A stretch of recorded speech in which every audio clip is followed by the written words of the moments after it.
The afternoon heat pressed down on Miller's gas station like a weight no one could shake. The air shimmered above the pavement, distorting everything into liquid mirage. Outside, in the parking lot where shade from a massive oak provided the only relief, 6 Hells Angels sat on their motorcycles, engines quiet, leather vests dark with sweat, talking about nothing important because important things rarely happened on Tuesday afternoons in small Arizona towns. Their bikes formed a semicircle near the far edge of the lot, chrome gleaming despite the dust. Bull, the road captain, was mid-sentence about a carburetor issue when the sound cut through everything else. A child screaming. They turned as one. A little girl, maybe 8 years old, came running across the parking lot from the highway. Her pink backpack bounced against her shoulders, one strap half torn and dangling. Her braids had come loose, hair flying wild around a face streaked with tears and dust. She ran with the desperate stride of someone who'd been running too long, whose legs were giving out but whose heart wouldn't let her stop. Before we continue, if you believe in standing up for what's right and the power of unexpected heroes, please subscribe to Bike Diaries. These are the stories that remind us that even the roughest souls can have the biggest hearts. Tell us in the comments where you're watching from. She stumbled, went down hard on her knees, and the bikers were already moving. Bull reached her first, kneeling beside her with surprising gentleness. "Hey, sweetheart, you're okay. You're safe now. What happened?" The girl looked up with eyes so wide with terror that Bull felt something crack in his chest. "Please," she gasped between sobs. "Please, you have to help." "They took him. They took my brother. Please, please, please." Her small hands grabbed Bull's vest with surprising strength. The other Hells Angels formed a protective circle around them, blocking the view from the highway, creating a wall of leather and muscle that said this child was under their protection now. "Slow down, honey," Reaper said, crouching beside Bull. Reaper was the club president, gray beard and weathered face telling stories of 57 years lived hard. "Take a breath. Tell us what happened." The girl sucked in air like she was drowning. "Lily. My name is Lily Martinez. My brother is Carlos. He's 6. We were walking home from the library 3 blocks that way. There was a white van. 2 men. They grabbed him and threw him in the back and drove away, and I tried to hold on, but they pushed me and—" Her voice broke into tears that came from somewhere deep and primal, the sound of a sister who'd failed to protect her little brother. Bull looked at Reaper, and the expression between them needed no translation. Someone just made the worst mistake of their life. "How long ago?" Reaper's voice went quiet, the kind that came before storms. "Maybe 20 minutes?" "I ran, but nobody would stop. Nobody answered their doors. Then I saw your bikes, and I thought maybe you could catch them. Please. Carlos is scared of the dark. He has asthma. He needs his inhaler, but they took his backpack. Please." Reaper stood and turned to his brothers. They already knew. Snake was on his phone, calling contacts. Hammer pulled up a map. Diesel scanned the highway. These were men who knew every back road and abandoned building in 3 counties. "What did the van look like?" Bull asked. Lily concentrated through the panic. "White, really dirty. Rust on the back. The license plate started with 7GK. I saw it when they drove away." "Good girl," Reaper said. "You're smart and brave. Now go inside and tell the man at the counter to call 911. Tell them everything. Can you do that?" Lily shook her head violently. "No, I want to come with you. I want to find Carlos." "I know you do, sweetheart," Bull said gently. "But the police need to know, and we need to move fast." "You trust us?" Lily looked at these 6 massive men with their tattoos and scars and leather vests. She was 8 and terrified, but something in their faces told her they would die before they let anything happen to her brother. I trust you, she whispered. Good, Reaper said, nodding to Wrench. You stay with her. Call it in. The rest of us ride. If this story is touching your heart, subscribe to Bike Diaries. Every subscription helps us share more stories about courage and unexpected heroes. The transformation was instant. The casual group became something primal and focused. They mounted their bikes with fluid precision, engines roaring to life like thunder announcing a storm. Bull lifted Lily and passed her to Wrench, who guided her towards the gas station. 20 minutes head start, Snake called over the engine noise. White van, 7 GK plates, 2 men. Which direction? North, Lily called back, her voice stronger now. They went north on the highway. North it is, Reaper said, revving his engine. Brothers, we're not coming back without that boy. Clear. Clear, 5 voices answered. They exploded from that parking lot like missiles, weaving through traffic with precision that seemed choreographed, a wall of chrome and leather and righteous fury heading north with single-minded determination. Reaper took point, his bike a beast he'd been riding for 20 years. Bull rode to his right, still feeling the ghost of Lily's small hands. Snake was already calling contacts, calling in favors from other clubs, from anyone with eyes on a white van heading north. Behind them, Hammer and Diesel scanned every side road, every parking lot. They rode for 7 minutes at speeds that made the desert blur. Snake's phone rang. He answered, then gave a sharp hand signal. They took the next exit, a 2-lane road cutting east through abandoned farmland. Vince saw them, Snake shouted. White van driving erratic took County Road 47 toward the Morrison Warehouse District. Reaper nodded. He knew Morrison. Everyone knew Morrison. 5 square blocks of abandoned industrial buildings where manufacturing died in the 90s. It was exactly where you'd take a kidnapped child if you didn't want to be found. They covered the distance in 4 minutes, running 2 red lights because some laws matter and some don't when a 6-year-old's life is on the line. The warehouse district rose up like a concrete graveyard, buildings hollow and empty, parking lots cracked and sprouting weeds. Reaper slowed, held up a fist. They coasted to a stop at the entrance, engines rumbling at idle. Split up, Reaper said. 2-man teams? Radio if you see anything. Nobody goes in alone. We find that van, we call it in, and we make sure that boy is safe. Questions? No questions. Reaper and Bull took the north section. Snake and Hammer went south. Diesel stayed at the entrance, watching for escape routes. They rode slowly now, engines just above idle, weaving between buildings, checking loading docks and anywhere a van could hide. The sun was lower, shadows growing long between buildings. Bull saw it first. White paint behind a dumpster next to an old textile factory.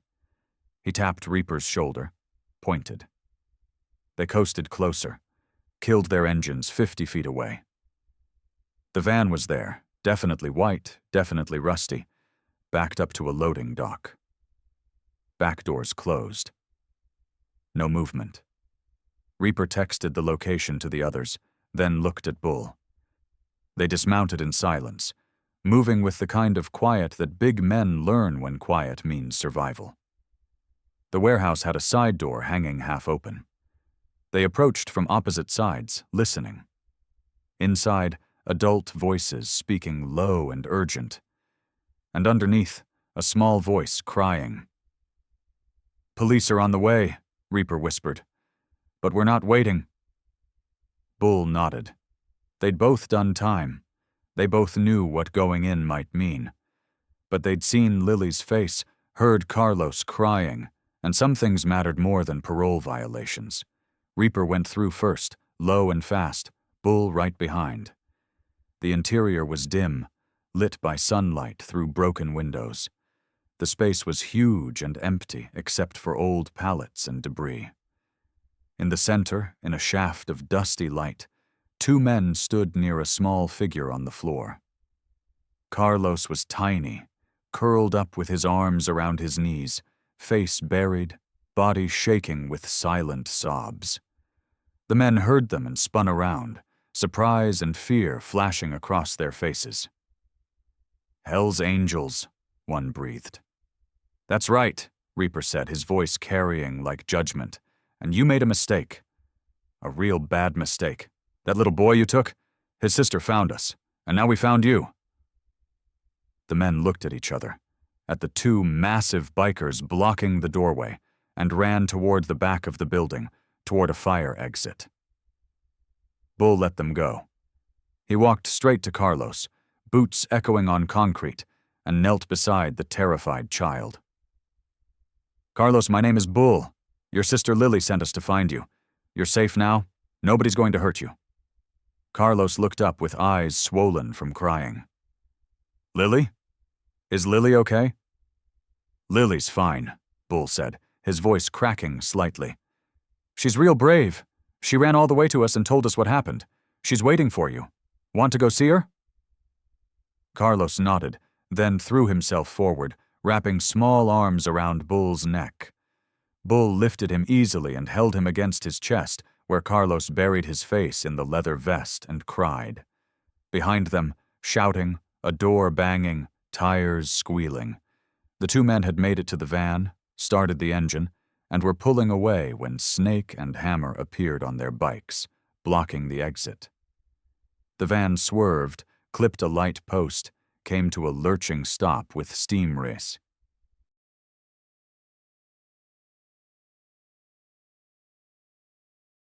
By the time Reaper and Bull emerged with Carlos, the 2 men were face down on pavement with Snake and Hammer standing over them. Sirens wailed, getting closer. Diesel pulled up on his bike, followed by 2 police cruisers and an ambulance. The next 30 minutes were chaos. Police everywhere, questions, EMTs checking Carlos over. He was bruised but not seriously hurt, dehydrated but breathing fine, traumatized but alive. The Hell's Angels stood back, let the professionals work. "We need you at the station," an officer said to Reaper. "Give statements." "We understand," Reaper said. "But first, that little boy needs to see his sister. She's back at Miller's gas station. They need to be together." The officer looked at Carlos sitting in the ambulance with a blanket still shaking. He looked at the Hell's Angels who'd just saved a child's life. He nodded. "We'll send a unit to pick her up." They waited. The sun dipped lower, painting everything orange and gold. The kidnappers were loaded into police cars. Carlos sat quietly, drinking water, looking lost. Then another siren. A cruiser pulled up fast and Lily practically fell out, wrench right behind her.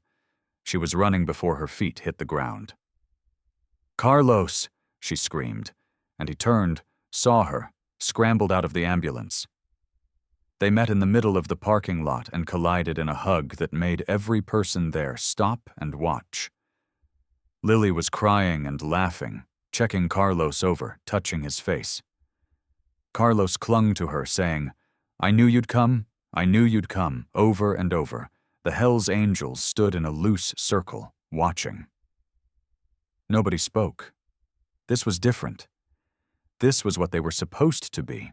This was the reason the club existed, to stand up for people who couldn't stand up for themselves, especially children. If you're moved by this story, please like, comment, and subscribe to Bike Diaries. Share this with someone who needs to remember that good people still exist in unexpected places. A woman arrived then, a young mother who looked like she'd aged 10 years in an hour, running from a beaten Honda with tears streaming. Lily and Carlos's mother. She gathered both children to her, sobbing, thanking God. And then she saw the bikers. "You," she said, voice breaking. "You found them. You saved my baby." Reaper shifted uncomfortably. "We just did what anyone would do, ma'am." "No," she said fiercely, standing with a child clutching each hand. What you did is what heroes do. The police said you tracked them down in 20 minutes. You didn't wait for approval or backup. You just went. Because my daughter asked for help and you didn't hesitate. She walked toward them and took Reaper's scarred hand in both of hers. Thank you. Thank you will never be enough. Bull knelt to Carlos's level. You okay, little man? Carlos nodded, then touched one of Bull's tattoos, an eagle with spread wings. You're not scary. You're nice. Bull's eyes went bright, and he looked away quickly, blinking. You're pretty brave yourself, kid. Lily stepped forward and looked at all of them. I'm going to tell everyone. I'm going to tell everyone at school and in town that the Hell's Angels are heroes, that you saved my brother, that you're the best people I ever met. You don't have to do that, sweetheart, Reaper said gently. I want to, Lily insisted, because it's true. The police finished taking statements as the sun set. The Hell's Angels were cleared to go, no charges, only thanks. They mounted their bikes as Lily and Carlos and their mother were loaded into a cruiser to be taken home. Before they left, Lily broke away and ran back to Bull. She threw her arms around his leg and squeezed tight. Thank you for believing me. Bull picked her up, held her for just a moment. Thank you for being brave enough to ask for help. You saved your brother today, Lily. Not us. You. He set her down, and she ran back to her family, climbing into the cruiser beside Carlos, who waved through the window as they drove away. The Hell's Angels sat in silence, engines off, the night settling around them. Finally, Reaper spoke. That's why we wear these patches. Not for reputation, not for fear. For moments like this, when a little girl can run up to us and know we'll help, this is what we're supposed to be. Amen, Bull said, and the others echoed it. They started their engines, the thunder breaking the night's quiet, and rode back through dark roads. The ride was different now, charged with purpose fulfilled, with knowledge that they'd done something that mattered. At the gas station, they parked under the oak tree. Wrench was waiting. How'd it go? We got him, Reaper said simply. Boys safe, families together, 2 scumbags going to prison. They sat in comfortable silence, brothers who didn't need many words. You know what I keep thinking about? Bull said after a while. The way she just ran up to us. No hesitation. Pure faith that we'd help. Today someone looked at us like that, Snake said quietly, and we proved them right. The convenience store clerk came out, a young guy who'd witnessed everything, holding coffee cups. On the house, I called my manager. He said coffee's free for you guys, anytime, forever. He paused. My little sister is Carlos's age. If someone took her, his voice broke. Thank you. Just doing what's right, Reaper said, but he took the coffee gratefully, passed the cups around to his brothers. They drank in silence, letting the caffeine and the night air wash over them, processing the adrenaline come down, the relief, the satisfaction of a wrong made right. Somewhere in town, Lily and Carlos were safe in their beds, probably unable to sleep, probably replaying the day's horror and salvation, but alive. Together. Safe. Before you go, tell us in the comments. What would you have done in the Hell's Angels place? Would you have ridden out too? Your answers matter to us.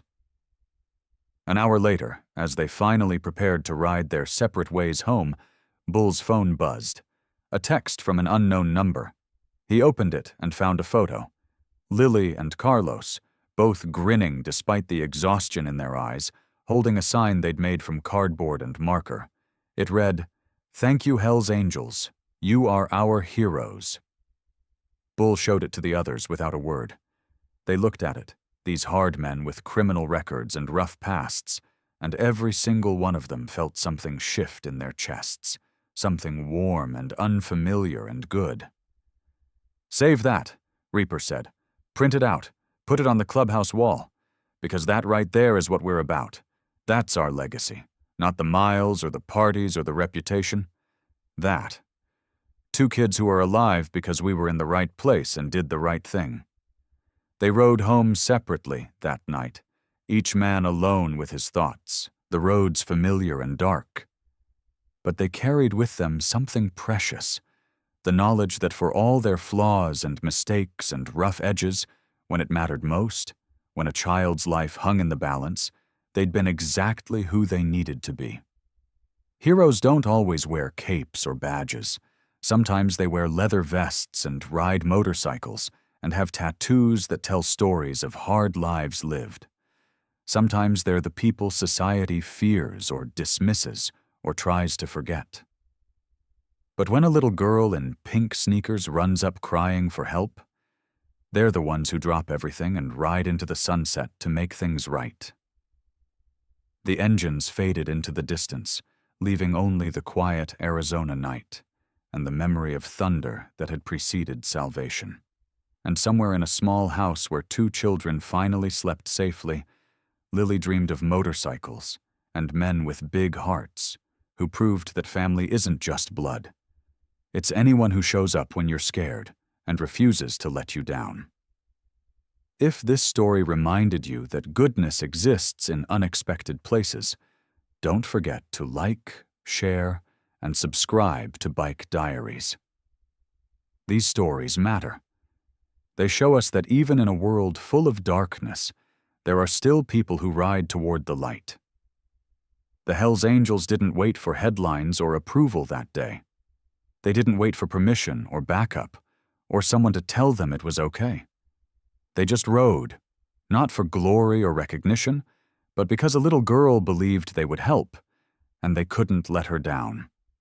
And as the stars came out over the Arizona desert, the world was reminded of something powerful. Kindness doesn't always wear a halo. Sometimes it wears leather, and sometimes the roughest souls have the biggest hearts.